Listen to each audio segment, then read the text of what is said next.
the broadcast this hour. President Ruto meets Kome at State House. Raila dismisses claims of Azimio collapse, and India's Modi opens Ram temple built on site demolished mosque in Ayodhya.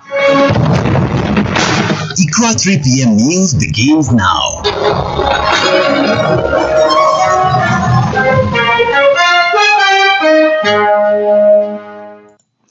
Assalamu alaikum wa rahmatullahi wa barakatuh. It is 3 p.m. Thank you so much for joining us this afternoon. Welcome to Ikra News. My name is Ramla Abdi. President William Ruto and Chief Justice Martha Koome are currently holding a meeting at State House, Nairobi. The meeting follows public pronouncement by the two who said they are ready to meet and resolve the tiff between the judiciary and executive.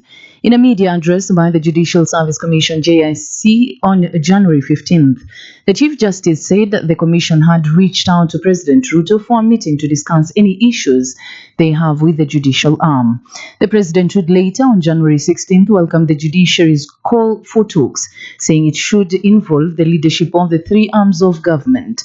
Ruto has in recent days mounted a war against the Koome-led judicial arm of government, accusing it of sabotaging his government agenda. He has even vowed to disregard court orders he says are motivated by judicial impunity. Meanwhile, opposition leader Raila Odinga has criticized the meeting between Chief Justice Martha Koome and President William Ruto at State House, terming it as irresponsible. Speaking at the commissioning of the Mweni water project at Manda Primary School in Lamu, the opposition chief expressed concerns about the potential compromise of the judiciary and suggested that such discussions should have taken place in a neutral location. International Commission of Jurists Kenya had cautioned Chief Justice Martha Koome against meeting President William Ruto for dialogue. ICJ Chairperson Protas Saende said though there is interdependence of government arms, the judiciary must maintain its independence, especially in issues related to the administration of justice. Lawyer John Khaminwa has said that President William Ruto is opening a dangerous chapter in the judicial and legal history.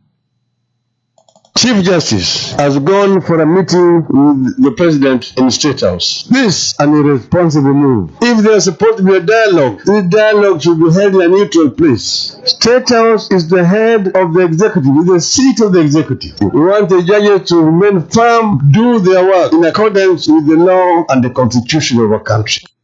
More than half of Kenyans are struggling to make ends meet. A new survey has revealed. A report by Infotrak shows that 55% of Kenyans cannot fend for themselves in the wake of tough economic times.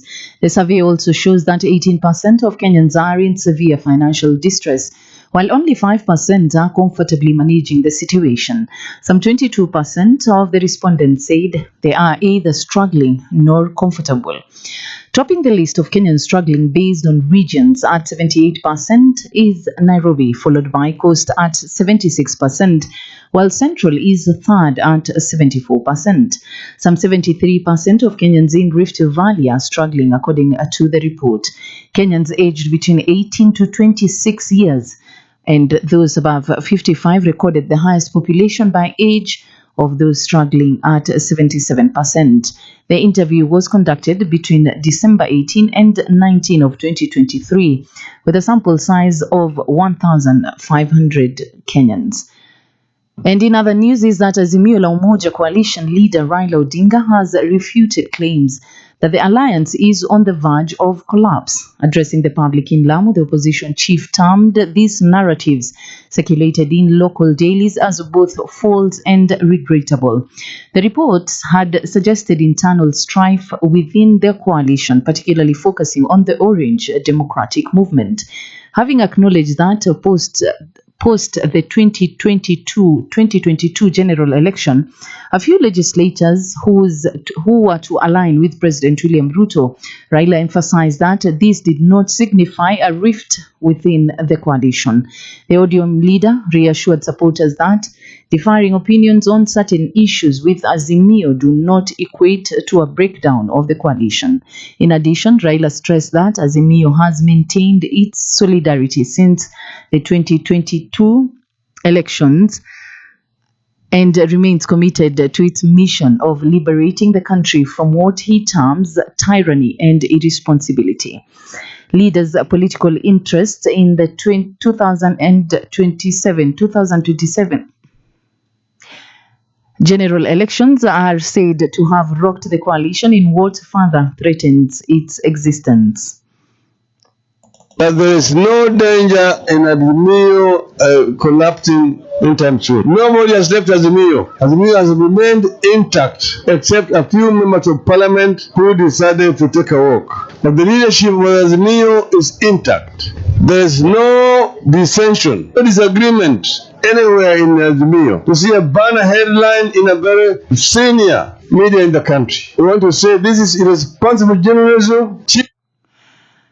And elsewhere, Mumias East Member of Parliament Peter Selassie has downplayed a summon by the Ethics and Anti-Corruption Commission EACC, which required him to show cause on his public conduct during a funeral on January 12, 2024. In a letter issued by the CEO Twalib Mbarak on January 16, EACC asked Selassie to appear before the commission tomorrow for an interview and to record a statement on allegations that he assaulted Malaha Isongo Makunga, member of County Assembly, during the said funeral. Selassie, in a rebuttal to EACC, has since downplayed the summon, arguing that the case is in court, hence should not be handled by the Ethics Commission. He has further accused Kakamega Governor Fernandez Barasa of being the cause of his predicament. On the same stage, Navaholo MP Emmanuel Wangwe argued that it was rightful for EACC to summon Selassie since the body is mandated to oversight conduct of public servants.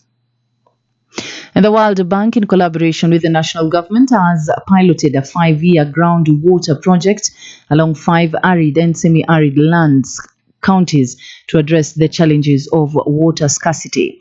The project, which aims to ensure that underground water reservoirs are well recharged and protected, will be implemented by the Water Resource Authority and Water Sector Trust Fund.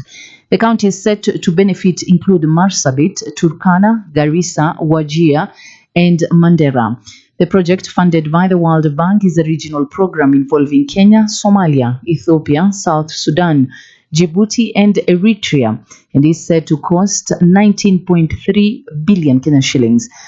According to Dr. Samson Oiro, the groundwater expert at the Water Resource Authority, the multi-million shilling project, dubbed the Horn of Africa Groundwater for Resilience Regional Program, will help overcome the growingly acute water challenges in the region. The water project, approved in July 2022, is scheduled to conclude in 2028. On to the international news. And India's Prime Minister Narendra Modi has inaugurated a grand temple to the Hindu god Ram in Ayodhya in the northern state of Uttar Pradesh, culminating a 4-decade campaign to build the temple by Hindu far-right groups.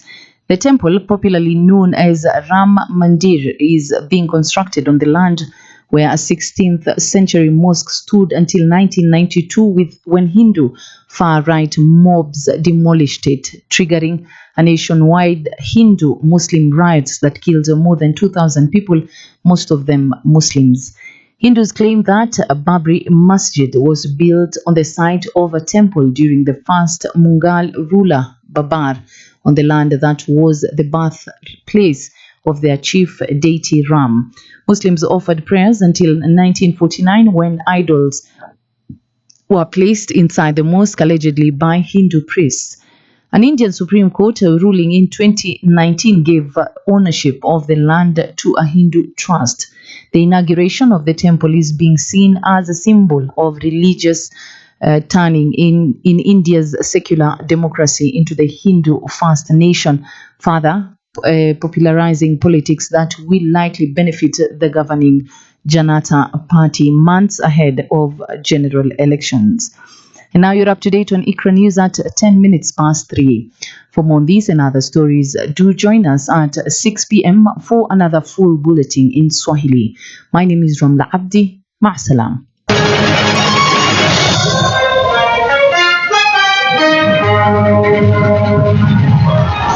Habari za leo zimeletwa kwako na benki